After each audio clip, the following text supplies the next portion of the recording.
Raadio Elmar.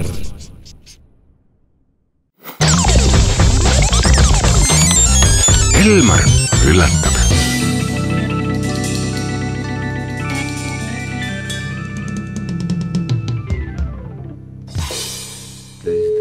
Räägi hakka poole jutu peal. Jaa, olen. Hallo, tere. Tervist. Hallo.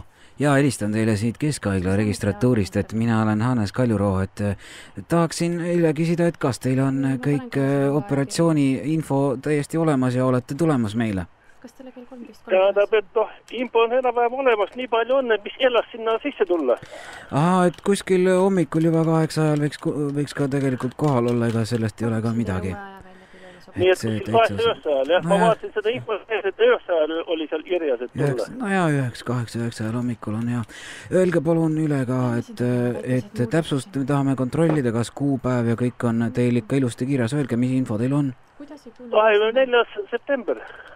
Ja siis kell 9 hommikul, väga hea, teil on aadress ja kõik on ikka hästi. Ravi 18, see on siit selle lastehaigla poolt otsast sisse, jah. Jaa, ei, teil on õige info küll, jaa, tõepoolest nii on, jah. Ma tahaksin veel öelda teile seda, et nüüd kõik kohtja on teile valmis, aga väikesed komplikatsioonid on tekkinud, et teil on voodikoht küll nüüd haigekassa poolt broneeritud, aga tegelikult lükkub natukene edasi ja siis me saaksimegi teile selleks päevaks pakkuda mõnda teist operatsiooni lihtsalt, et selline lahendus. Kindlasti ärge sööge ega jooge midagi, eks ole? Kuidas teil... Kuidas teist operatsiooni?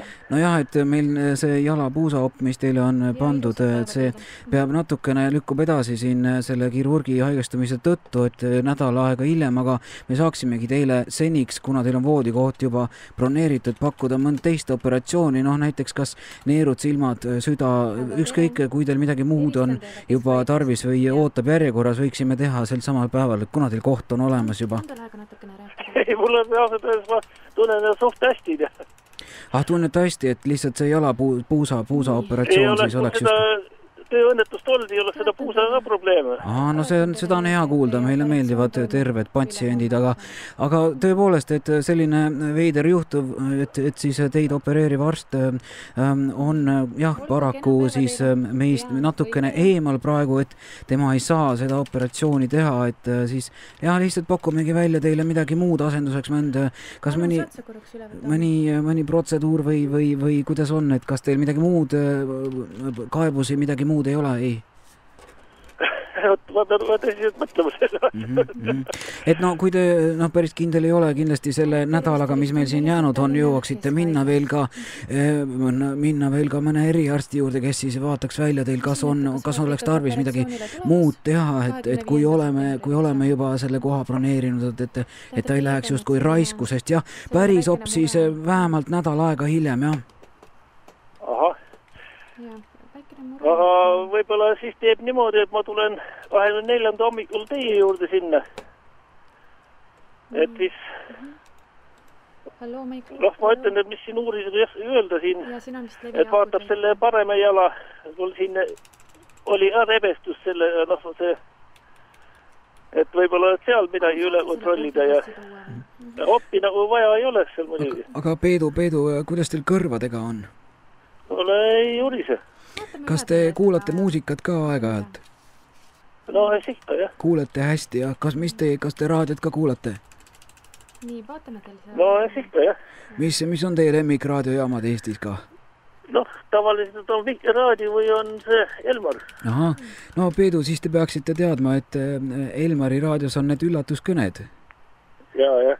Ja mina olen Priit Rand, üks raadiotöötajaid ja minu vastas istub Mari-Liis Männing. Tere! Tere, Peedu! Tere, Peedu! Mis te Andresele ütlete nüüd läbi Elmari eetri siin, et teile sellise vimka veel vahetult enne opile minekut tellis? Ja üllatus, aitäh! Ja kuidas siis Andresele tagasi teete ka?